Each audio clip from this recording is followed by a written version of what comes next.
నమస్తే. ఆంధ్రప్రదేశ్ రాష్ట్ర వాతావరణ శాఖకి స్వాగతం. నేను డాక్టర్ సగలి కరుణాసాగర్, వాతావరణ కేంద్రం అమరావతి.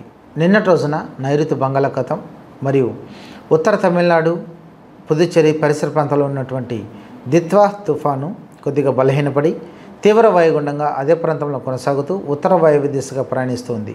ఇది ప్రస్తుతం చూసినట్లయితే గంటకు 5 కిలోమీటర్ల వేగంతో ప్రయాణిస్తుంది.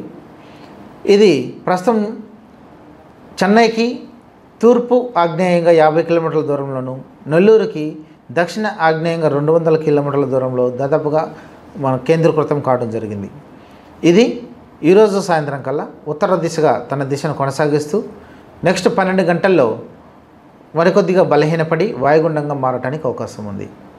ఇక దీని ఫలితంగా రాష్ట్రంలో ఉన్నటువంటి వాతావరణ సూచనలు మరియు హెచ్చరికలు గమనించినట్లయితే ఈరోజు రాయలసీమ మరియు దక్షిణ కోస్తాంధ్రప్రదేశ్లో తేలికపాటి నుండి ఒక మోస్తరు వర్షాలు మనకు అనేక చోట్ల సంభవించడానికి అవకాశం ఉంది. అలాగే ఈ తేలికపాటి నుండి ఒక మోస్తరు వర్షాలు ఉత్తర కోస్తాంధ్రప్రదేశ్లో కూడా విస్తరించడానికి అవకాశాలు ఉన్నాయి. ఇక వీటితో పాటుగా భారీ వర్షాలు గమనించినట్లయితే ఈరోజు రాయలసీమలోని తిరుపతి జిల్లా, అలాగే దక్షిణ కోస్తాంధ్రప్రదేశ్లోని నెల్లూరు జిల్లాలో 1 లేదా 2 చోట్ల భారీ నుండి అతి భారీ వర్షాలు రావడానికి అవకాశం ఉంది.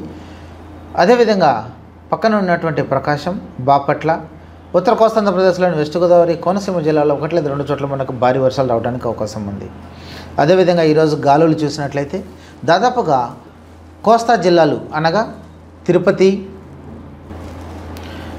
అలాగే నెల్లూరు, ప్రకాశం, బాపట్ల, కృష్ణా, వెస్ట్ గోదావరి, కోనసీమ ఈ జిల్లాలలో మనకు గాలులు దాదాపుగా 40 నుండి 50 కిలోమీటర్లు, గరిష్టంగా 60 కిలోమీటర్ల వేగంతో వీచేదానికి అవకాశం ఉంది. ఇక రేపటి రోజున అనగా 2వ తారీఖున చూసినట్లయితే భారీ వర్షాలు మనకు తిరుపతి, నెల్లూరులో కొనసాగుతూ వెస్ట్ గోదావరి, కోనసీమలో కూడా మనకు 1 లేదా 2 చోట్ల భారీ వర్షాలు రావడానికి అవకాశం ఉంది. ఇక గాలు చూసినట్లయితే రేపటికి మరికొద్దిగా బలహీనపడి 35 నుండి 45 కిలోమీటర్లు, గరిష్టంగా 55 కిలోమీటర్ల వేగంతో గాలులు వీచేదానికి అవకాశం ఉంది. అదేవిధంగా ఈ సముద్ర తీర ప్రాంతం వెంబడి దక్షిణ కోస్తాంధ్రప్రదేశ్ లేదా రాయలసీమ తీర ప్రాంతం వెంబడి కూడా గాలులు బలంగా వీస్తున్నందున మత్స్యకారులు ఎవరు కూడా రేపటి వరకు చేపలకు వేటకు వెళ్ళరాదని హెచ్చరికలు జారీ చేస్తున్నాం. అదే మరిగా లోతట్టు ప్రాంత వాసులు తగిన జాగ్రత్తలు తీసుకోవాలి. రహదారులు పాక్షికంగా దెబ్బతినడానికి అవకాశం ఉంది. సాధ్యమైనంత వరకు ప్రయాణాలని అవాయిడ్ చేయండి. మరీ ముఖ్యంగా కచ్చా హౌసెస్ కానీ లేకపోతే పాడుబడినటువంటి బిల్డింగులు కూడా దెబ్బతినడానికి అవకాశం ఉంది. స్టాండింగ్ క్రాప్స్, వరి మొదలైనటివి కూడా మనకు దెబ్బతినడానికి అవకాశం ఉంది. కాబట్టి రైతులు కూడా తగిన జాగ్రత్తలు తీసుకోవాలని హెచ్చరికలు జారీ చేస్తున్నాం. చెట్లు విరిగిపట్టం కానీ లేకపోతే కరెంటు స్తంభాలు కానీ లేదా విద్యుత్ స్తంభాలు నెలకొల్పడానికి కూడా అవకాశం ఉంది. కాబట్టి వీటన్నిటిని దృష్టిలో ఉంచుకొని ప్రజల అప్రమత్తంగా ఉన్నారని తెలియజేస్తున్నాం. నమస్తే.